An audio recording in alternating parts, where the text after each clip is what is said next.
20장 20절에서 28절까지 보도록 하겠습니다.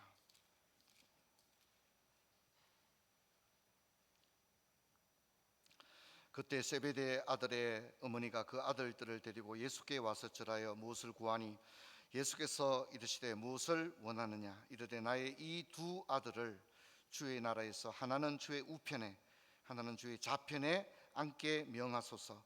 예수께서 대답하여 이르시되 너희는 너희가 구하는 것을 알지 못하는도다. 내가 마시려는 잔을 너희가 마실 수 있느냐? 그들이 말하되 할 수 있나이다. 이르시되 너희가 과연 내 잔을 마시려니와 내 좌우편에 앉는 것은 내가 주는 것이 아니라 내 아버지께서 누구를 위하여 예배하셨든지 그들이 얻을 것이니라.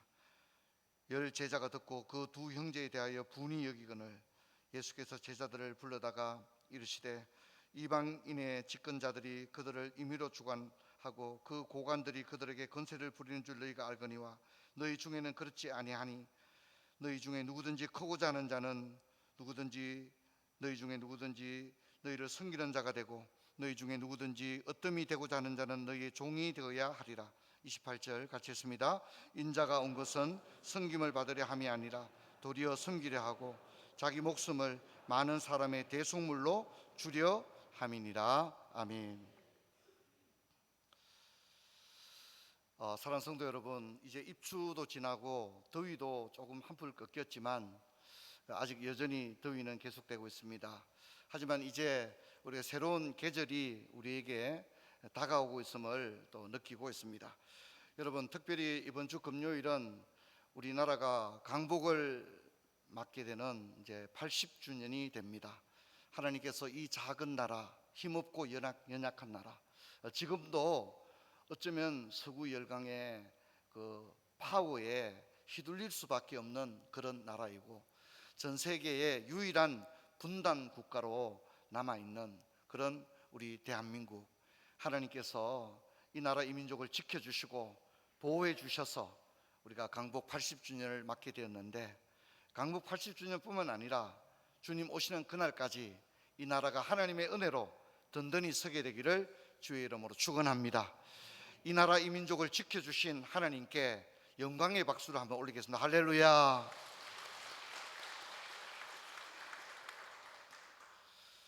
네, 두 형제 시리즈, 오늘은 야고보와 요한입니다. 12제자 가운데 형제는 야고보와 또 요한 그리고 베드로와 안드레, 이들이 형제간으로 12제자를 구성하고 있습니다.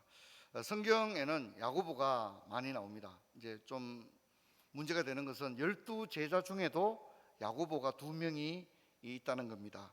그래서 우리가 흔히들 대야고보, 소야고보 이렇게 얘기하는데, 오늘 우리가 다루려고 하는 야고보는 대야고보입니다. 세베대의 아들 야고보인데, 이 야고보를 왜 대야고보를 하느냐면 12제자 가운데 최초의 순교자이기 때문에 이 세베대의 아들 야고보, 요한의 형이죠를 대야고보라고 하고요. 그리고 알페오의 아들 야고보를 소야고보라 부르는데, 실제로 마가복음 15장 40절을 보면 이 야고보를 작은 야고보 이렇게 말하고 있습니다. 우리가 그냥 사람들이 대야고보, 소야고보 이렇게 하는 것도 있지만 성경에도 이 알페오의 아들 야고보를 작은 야고보와 이렇게 이야기를 하는데, 왜 이렇게 작은 야고보라고 했을까 여러 가지 설이 있지만 대체적으로는 이 야고보가, 소야고보가 키가 작았을 것이다. 그래서 그런 이름을 붙였을 것이다. 이런 생각들을 하고 있는 것 같습니다. 또 그런가 하면 성경에는 야고보가 3명이 있습니다. 우리가 또 알아야 할 또 다른 야고보가 있는데요. 이 대야고보, 소야고보 외에도 예수님의 형제, 예수님의 동생 야고보가 있습니다. 그래서 우리가 잘 아는 야고보서 있지 않습니까? 그죠? 히브리서, 야고보서. 그렇게 할 때 야고보서를 쓴 사람이 소야고보, 대야고보가 아닙니다. 예수님의 동생 야고보가 썼다는 것. 그리고 예루살렘 공회가 열려서 이방인들에게 어떻게 선교할 것인가 라고 할 때 목매어 죽인 것과 피채 먹는 것을 금하자, 이런 결정을 내리는 일을 주관했던 사람도 예수님의 동생 야고보다. 우리가 그렇게 정리를 하면 되겠습니다. 우리 성도님들이 이제 성경 잘 모르면 요즘 대부분 이렇게 유튜브 찾아보거나 검색하는데 거기 틀린 정보가 대부분입니다. 그렇게 따라가서는 안 되고 목사님이 이렇게 강의를 할 때 잘 정리를 해주면 잘 기억하고 있으면 좋겠다, 그렇게 생각됩니다. 자, 우리 그림을 좀 볼까요? 예. 성경 인물을 그린 화가 가운데 뭐 대표적으로는 럼브란트가 있고요. 대개의 경우는 루벤스라는 사람이 많습니다. 루벤스의 작품은 스페인의 마드리드에 있는 우리 프라도 미술관에 가면 이 루벤스의 작품을 많이 볼 수 있는데, 저 야고보를 그렸는데 저 작품도 루벤스의 작품이다, 이렇게 생각하면 되겠습니다. 어떻습니까? 좀 약간 성격이 있어 보이죠, 그죠? 안 그렇습니까? 성격이 좀 있어 보입니다. 그 다음 보도록 하겠습니다. 강직한 모습이죠. 우리 오늘 본문의 이야기입니다. 세베대 아내가 살로메입니다. 이름은 살로메입니다. 살로메고, 이 살로메는 마리아와 자매간이고 예수님의 이모가 되는 겁니다. 그리고 야고보와 요한은 예수님과 사촌지간이 되는 건데 예수님께 자기 두 아들을 청탁하고 있는 그런 장면입니다. 그 다음 그림 볼까요? 이것도 야고보입니다. 그 다음 그림 볼까요? 야고보이고요. 성격이 있어 보입니다. 그 다음 그림도 야고보인데, 이 야고보는 이제 우리가 야고보라고 하면 이제 로마 가톨릭에서는 야고보를 스페인 나라를 지켜주는 수호자로 생각합니다. 스페인에서 누구를 좋아하겠어요? 이 야고보를 좋아합니다. 자기 나라를 지켜주는 사람이 야고보다고 생각하고, 실제로 야고보가 스페인에서 사역을 많이 했습니다. 그래서 이 야고보의 족적을 따라 오늘날 우리 젊은이들이 많이 가는 산티아고 순례길 하는, 그게 바로 이 야고보의 족적을 따라서 만든 것이 산티아고 순례길, 이렇게 되어집니다. 근데 우리는 이제 교회에서는 순례라는 말을 안 쓰는 게 좋습니다. 순례, 성지 순례, 산티아고 순례, 이렇게 산티아고 가는 건 좋은데 산티아고 순례 갔다 왔다고 하면 뭔가 우리 신앙과 충돌이 좀 됩니다. 이 순례라는 말은 좋은 말인데, 중세 시대에서 순례라는 말은 오늘 불교, 티베트 불교의 사람들이 오체 투지를 해서 수미산으로 가면 모든 업보가 없어진다고 하는 게 순례거든요. 순례. 이 순례라는 말은 내 스스로 과거의 죄를, 불교식으로 말하면 업보를 없앤다는 개념이 순례입니다. 순례. 그래서 이 순례라는 개념 속에는 예수님의 피로 내 죄를 대속받는다는 개념이 아니라 나의 고행을 통해서 내 죄가 용서를 받는다는 개념을 가지고 있는 게 순례입니다. 그래서 사실은 우리가 성지 순례라는 말을 쓰면 안 되죠. 그래서 성경 지리 여행, 이렇게 쓰는 게 훨씬 더 보다 성경적인 용어입니다. 그리고 산티아고 순례, 사람들은 다 그렇게 보편적으로 부르지만 산티아고 트레킹이라고 부르는 게 훨씬 더 좀 정확할 수가 있습니다. 자, 그 다음 그림은 요한입니다. 이 그림도 루벤스가 그렸는데, 이 요한의 그림의 특징은 어리다는 겁니다. 어리다. 실제로 12제자 중에 요한이 나이가 가장 어렸고 미혼이었고 12제자들 중에 다 순교를 당했는데 끝까지 살아남아 있었던 사람이 요한입니다. 그래서 요한의 그림을 보면 굉장히 어린 모습으로 나옵니다. 야고보와 요한이 좀 성격이 있는 형제지 않습니까? 그래서 우리의 아들, 이런 별명이 있는데 성화에서 나오는 요한은 굉장히 부드러운 얼굴입니다. 그래서 주경학자들이 이 요한을 이야기할 때 요한의 닉네임이 뭐냐면 요한은 시인이다, 이렇게 얘기합니다. 시인이 과격하지는 않을 거 아니에요, 그죠? 그래서 요한은 처음에는 형님 야고보와 함께 진짜 아주 대단한 그 성격을 가진 두 형제였지만 이들은 나중에 아주 아름다운 사람들로 변화되는 거죠. 그래서 이 요한은 시인이다, 이렇게 부릅니다. 시인이다, 이렇게 부릅니다. 그림 볼까요? 첫 번째 그림은 루벤스의 그림이고, 이 그림은 핸드릭 브르켄의 그림인데, 요한은 편지를 많이 썼습니다. 요한 1, 2, 3서를 썼고 요한 계시록을 썼고 또 요한 복음을 기록했던 그런 사람이죠. 그 다음 그림 볼까요? 젊은 모습이죠. 주세베가 그린 그림인데 어린 요한의 모습입니다. 그 다음 그림 볼까요? 요한의 모습이고요. 다음 그림 볼까요? 로반 바스티타가 그린 그림인데 요한계시록의 환상을 보는 그림을 저렇게 묘사를 했습니다. 그 다음 그림 볼까요? 이것도 요한계시록을 작성하고 있는 그런 세례 요한의 모습, 새하늘과 새 땅을 보고 있는 요한의 모습입니다. 그 다음 그림 볼까요? 이 그림은 앤서니 반 다크라고 하는 유명한 화가죠. 앤서니 반 다크. 앤서니 반 다크가 그린 요한의 모습입니다. 그 다음 볼까요? 이 그림은 아주 애띤 좀 모습이죠. 어쩌면 저게 진짜 요한일 것 같아요. 제 생각에는. 예수님과 12제자들이 함께 갈릴리를 거닐 때의 요한의 모습에 가장 근접한 그림이 아마 저 그림 같은데, 저게 시몽 부에라고 하는 네덜란드 화가가 그린 그림인데, 제가 이제 이번에 요즘 이제 그림을 좀 계속 살펴보는 가운데 저 그림이 가장 요한의 그림으로서는 가장 이제 인상 깊게 와닿았습니다. 그 다음은 게르지오가 그린 그림인데, 이 요한은 늘 주님의 환상을 바라봤던 그런 요한의 모습입니다. 그래서 이 요한의 이름이 전 세계 사람들 가운데 요한 이름이 가장 많습니다. 요한의 이름이. 그래서 이제 요한의 이름이 우리가 아는 대로 얀이 요한입니다. 얀. 그래서 뭐 얀 후서 이러면 요한입니다. 그리고 요하네스라고 하는 것은 라틴어로 요한을 요하네스 이렇게 부르거든요. 그다음에 이반이라는 이름도 요한입니다.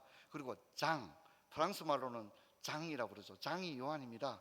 그리고 여러분 많이 들어봤을 건데 조반니라고 하는 말도 요한이라는 이름입니다. 지오반니라는 것도 요한입니다. 그리고 한스라는 이름도 요한이고요. 그리고 뭐 영어로는 존이죠. 존. 그리고 후앙이라는 스페인어로 후앙이라는 말도 후앙 이것도 다 요한입니다. 그래서 우리가 이제 이 요한이라는 이름이 진짜 전 세계 모든 어느 끈에 이름을 지을 때 요한이라는 이름을 거의 썼을 정도로, 요한은 아마 이름으로는 요한 이름이 가장 많을 겁니다.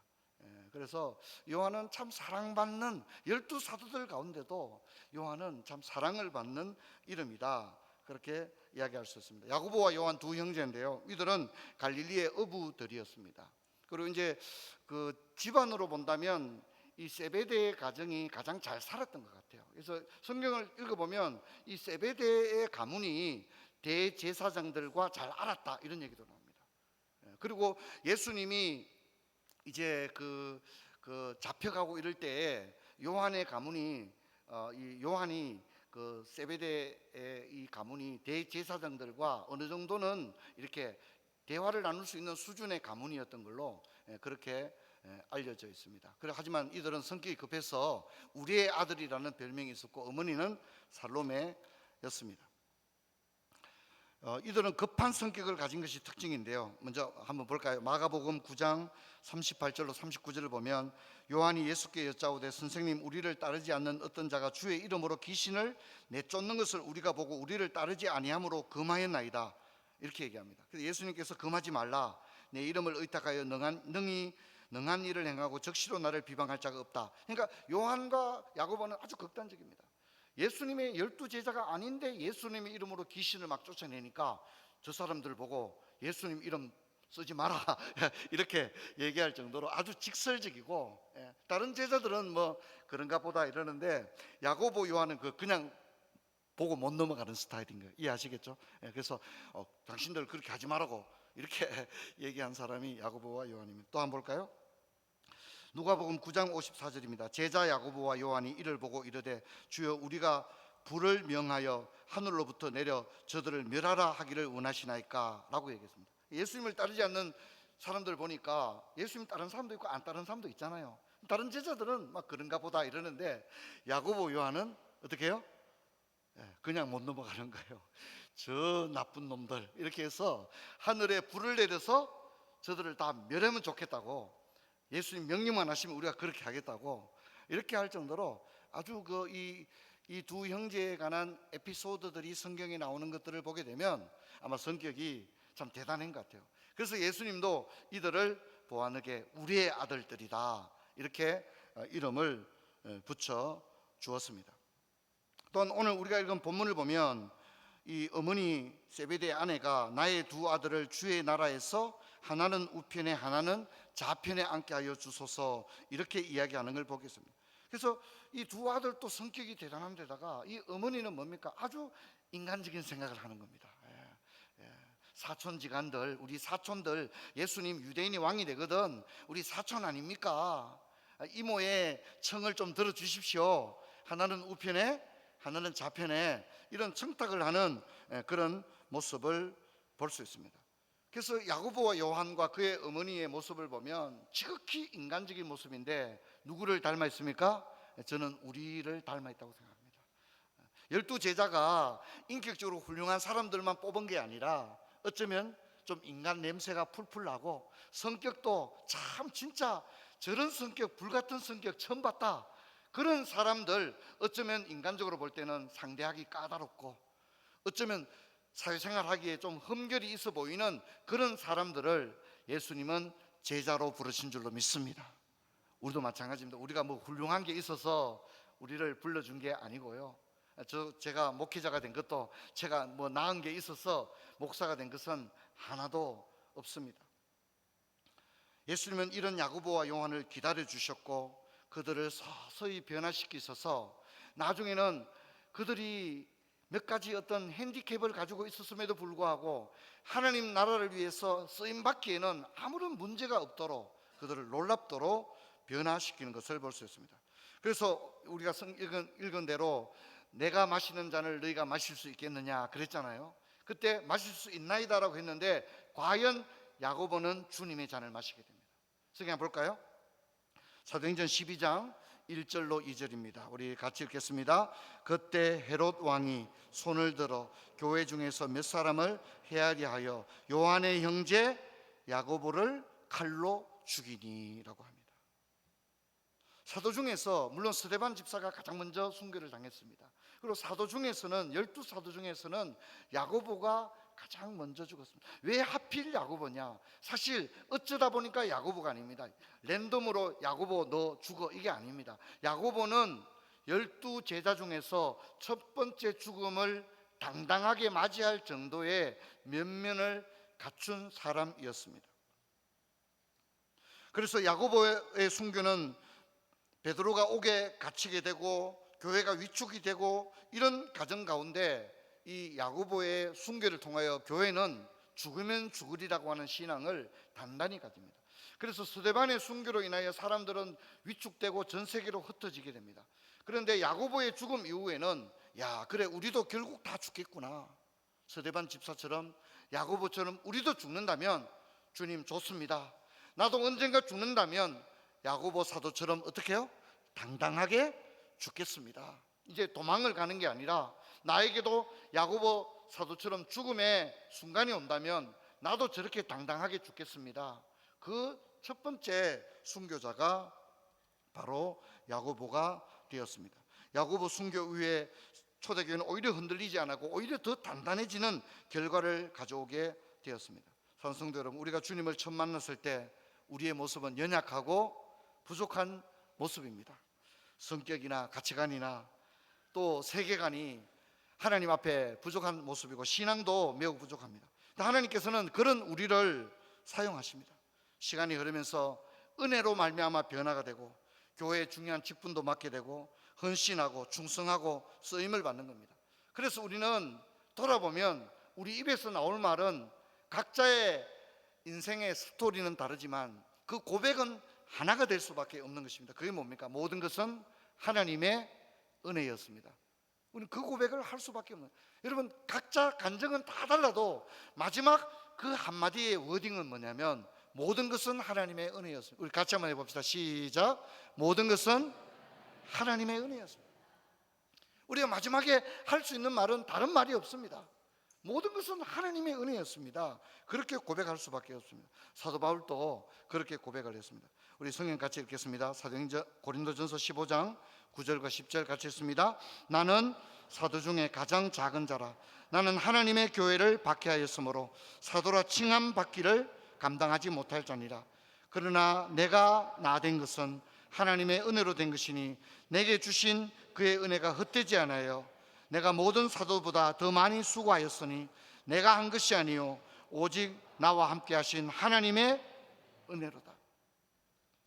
야고보는 처음에는 높은 자리를 차지해보겠다는 그런 뜻을 가졌고 성격도 급했고 어쩌면 예수님의 제자라고 하기에는 뭔가 너무 세상적인 사람이었습니다.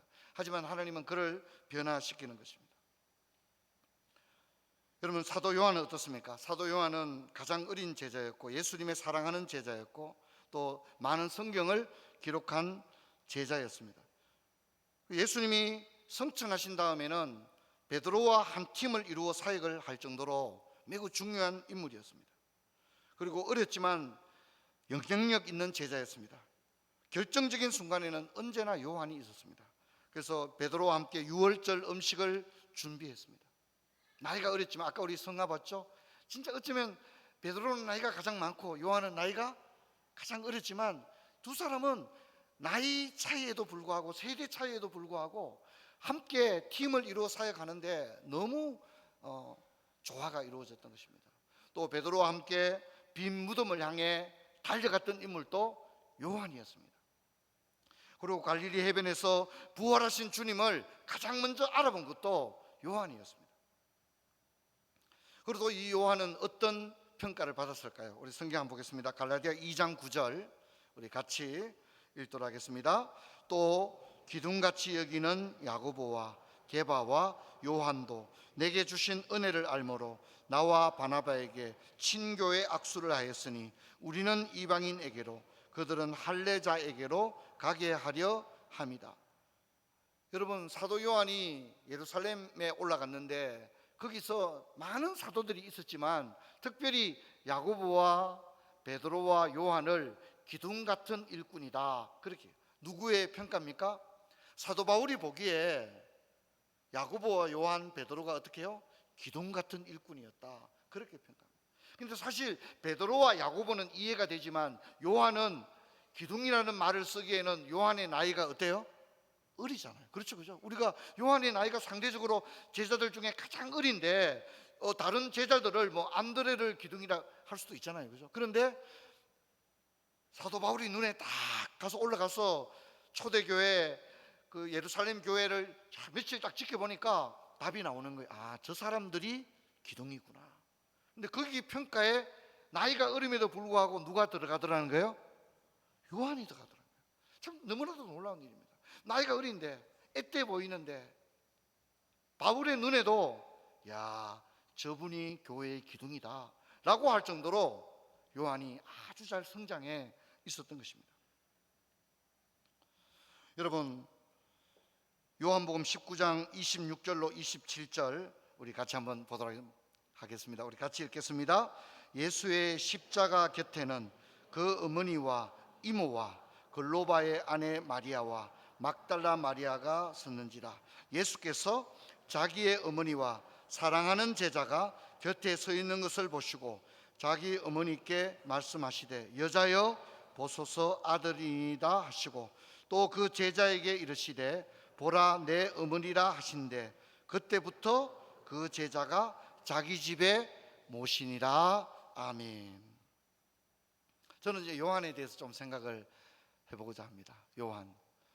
그래서 이 요한은 십자가 곁에 있었던 유일한 제자 요한이다, 그렇게 이야기할 수 있습니다.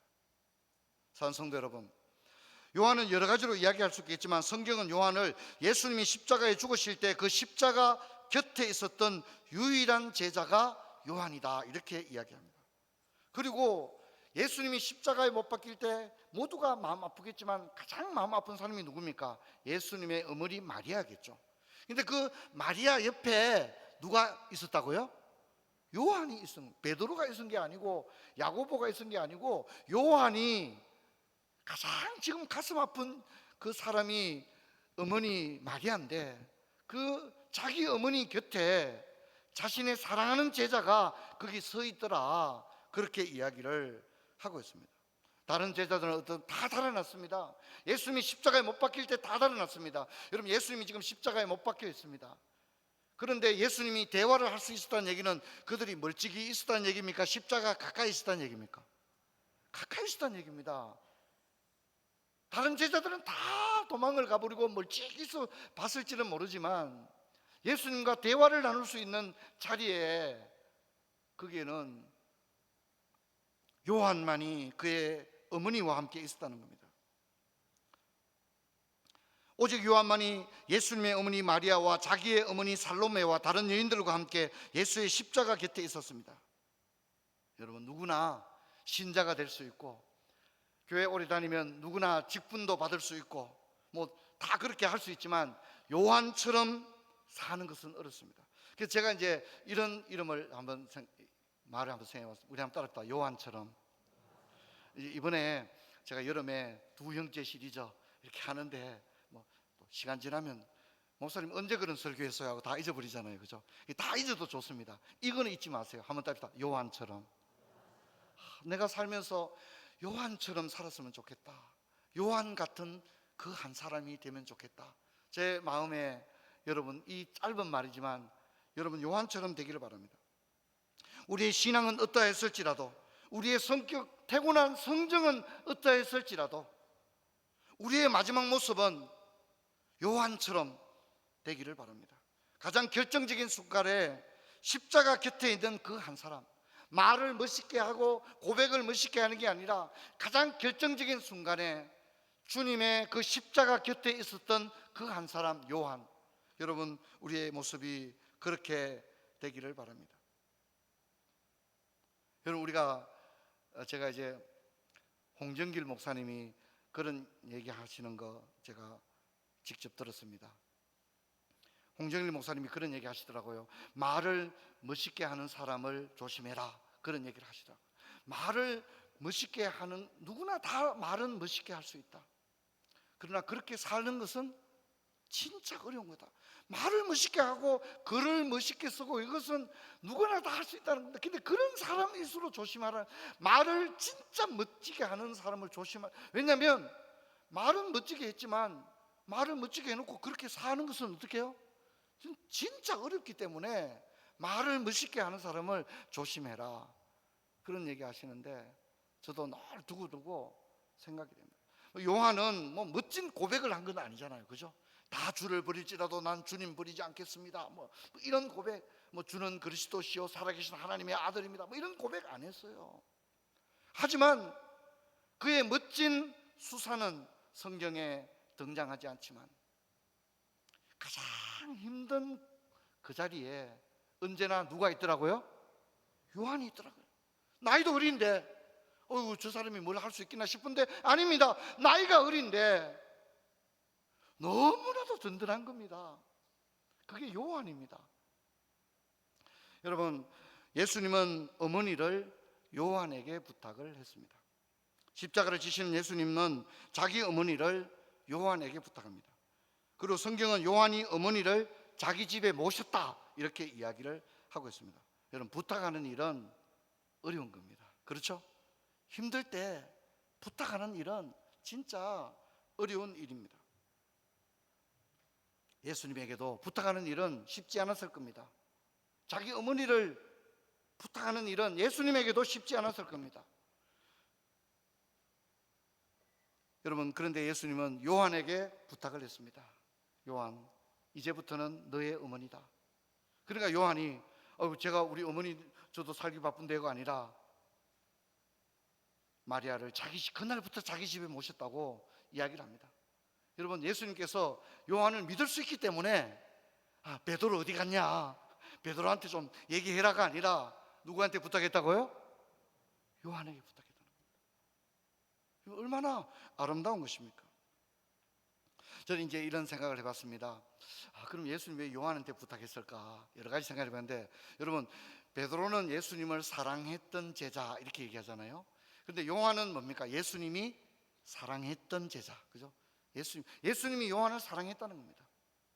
그러니까 제가 어떻게 요한이 저런 요한이 될 수 있었을까? 나이도 어린데 저는 이제 이런 생각을 해봤습니다. 결론은 사랑이라는 겁니다. 여러분, 사랑을 받은 사람이 또한 사랑을 하게 될 줄로 믿습니다. 요한이 사랑을 많이 받은 겁니다. 누구의 사랑이요? 주님의 사랑을 많이 받은 겁니다. 그런데 그 주님의 사랑이 헛되지 않았다는 겁니다. 요한은 너무나도 아름다운 사람이 된 겁니다. 너무나 나이가 어린데 교회의 기둥이 되었고, 예수님의 어머니를 십자가에 못 박히면서 자기 어머니를 요한에게 부탁할 정도로 요한은 잘 성장한 것입니다. 여러분, 우리가 교회에서 제자 훈련 받는 게 중요한 게 아니라 사랑을 많이 받는 게 중요합니다. 할렐루야. 아멘. 크게 합시다. 할렐루야. 사랑을 많이 받아야 합니다. 성경을 막 암송하고 로마서 8장을 막 암송하는 게 중요한 게, 로마서 8장 아무리 막 암송해도 사랑을 받지 못하고 사랑이 뭔지도 느낌도 없고 감각도 없고 사랑을 주는 것과 사랑을 받는 것에 대한 어떤 느낌도, 그건 사랑을 한 번도 받아본 적이 없기 때문에 그런 겁니다. 사랑을 받는 느낌, 사랑을 주었을 때의 느낌, 이런 걸 전혀 모르기 때문에 사랑이라는 게 대해서 모르는 겁니다. 그러면 로마서 8장을 암송해도 아무 소용이 없는 겁니다. 그래서 저는 요한이 어떻게 이렇게 단단한 교회의 기둥이 되고 예수님이 맘먹고 부탁할 정도로 그렇게 아름답게 성장했을까? 결론은 사랑이라는 것입니다. 요한은 사랑받는 제자였고 그가 받은 사랑은 더 큰 사랑을 만들어내었습니다. 사랑하는 성도 여러분, 우리도 사랑할 수 있게 되기를 축원합니다. 여러분, 우리 자녀들도 우리가 자꾸 나무라고 그러기보다는 우리가 사랑을 많이 해주게 되기를 주의 이름으로 축원합니다. 사랑을 많이 받아야 우리 아이들도요, 어리지만 사랑을 많이 받으면 얘네들이 자기를 사랑하는 걸 알아요, 몰라요? 할렐루야. 알아요, 몰라요? 다 압니다. 자기가 예쁜 것도 걔가 다 알고 있습니다.